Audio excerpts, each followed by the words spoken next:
Okay. Okay.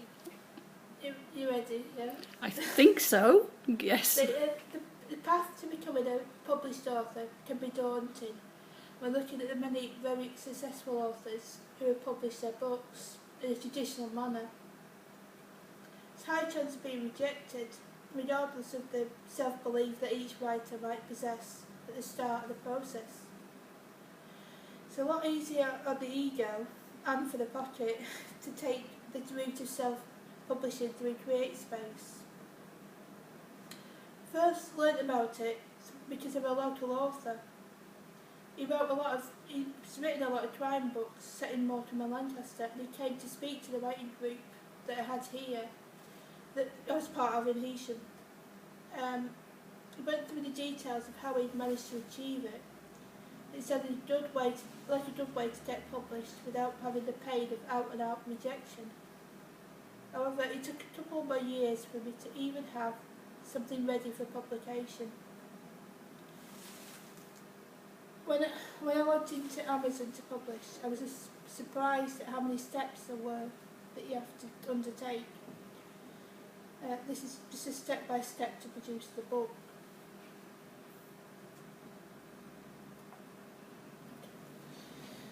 Yeah, so... You can't see the...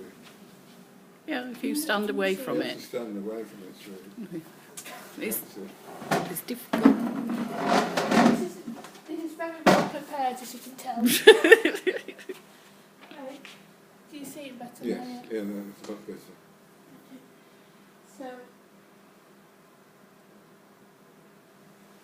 once you've clicked onto the actual thing, you have to go onto the book's creation section, because there's lots of different ones that offer DVDs and music and everything that you can create. And it's probably best to do the guided setup, because there's so many different steps that they ask you to look through, especially if you're doing it for the first time. If they ask you how you want your author's name to be shown, what is your title, they go through lots of different things. And once you're sure of it, sure that you've done it right, obviously save and continue.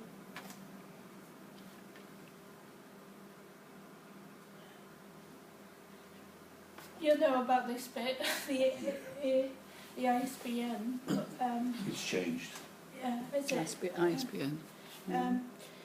Basically, when you're choosing it on the CreateSpace, they ask you, they give you two options. You can have a free one from the CreateSpace website, or you can pay for one, but it's quite expensive. So I went for the free option, and they just put it on the, just like normal. They put it on the back. Yeah. What's the implication there? Because if it means you have copyright, isn't it? It's your specific whatever that gets scanned, they know that that's the title. Yeah. What's the difference between the one you pay for and the one that's free? You can specify the actual number. You can pick a definite number, but with the free one, it's just a lottery. You don't know what number you're going to get. Right. Just as a rider to what you said, Nigel, when I went with my little document into Waterstones, they said ISBN. They wouldn't look at it without, but it makes it a serious book. Yeah. That's what I found. Did you find that? Yeah. Because every book in the library obviously has one. So, and you can when you see some of the self-published people I've seen, that if they haven't done it, you can tell straight away. Oh, they've done it on their own. They've done it on their own back, and they've not done it through a proper publisher or even a self-publishing website. They just paid it for some person to put it together. Yeah. So it looks a bit better. It makes you feel professional. Like you've got a book. It's more professional. Yeah. So then you have to choose how the pages look. They ask you, once you set it down with your ISBN, they ask you what pages, what you want your text to look like. You can choose either black or coloured, depending on if you want to have it coloured. But obviously most people go for black. But they also ask you what colour your pages you want. Whether it's black, you can have cream or white, but cream is probably better for a fiction book. Why? Because if it's white, it's usually instruction manuals or technical things, Oh, technical right. books. That's what I found out later, because I went with the white pages. I thought, oh, it'll look better Yeah. originally, and then I took it in, very proud, and showed somebody, and they said, oh, you shouldn't have done that, it should be cream. Because of the technical thing. In white. It doesn't look right. So have you done that? Yes, it's no cream, it should be cream. Right, okay. Thanks. So, then once you've decided on that, you have to pick the size of the book. This is a 6x9 one, but they do have 5x8 and you can do 7x10. They automatically have the 6x9 selected, but you can pick whichever one you want. Yeah. Yours goes directly to the story, Emily.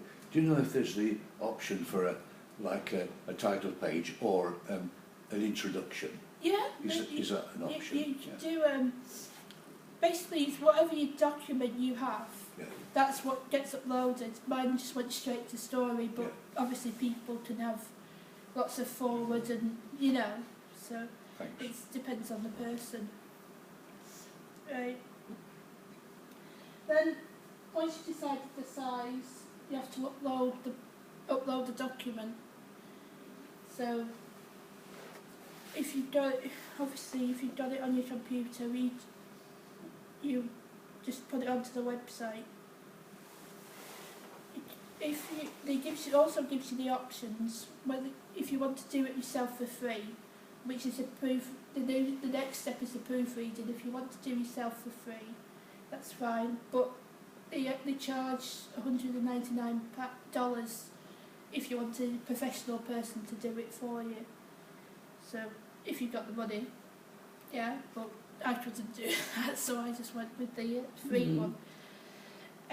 So when I went for the free one, it's actually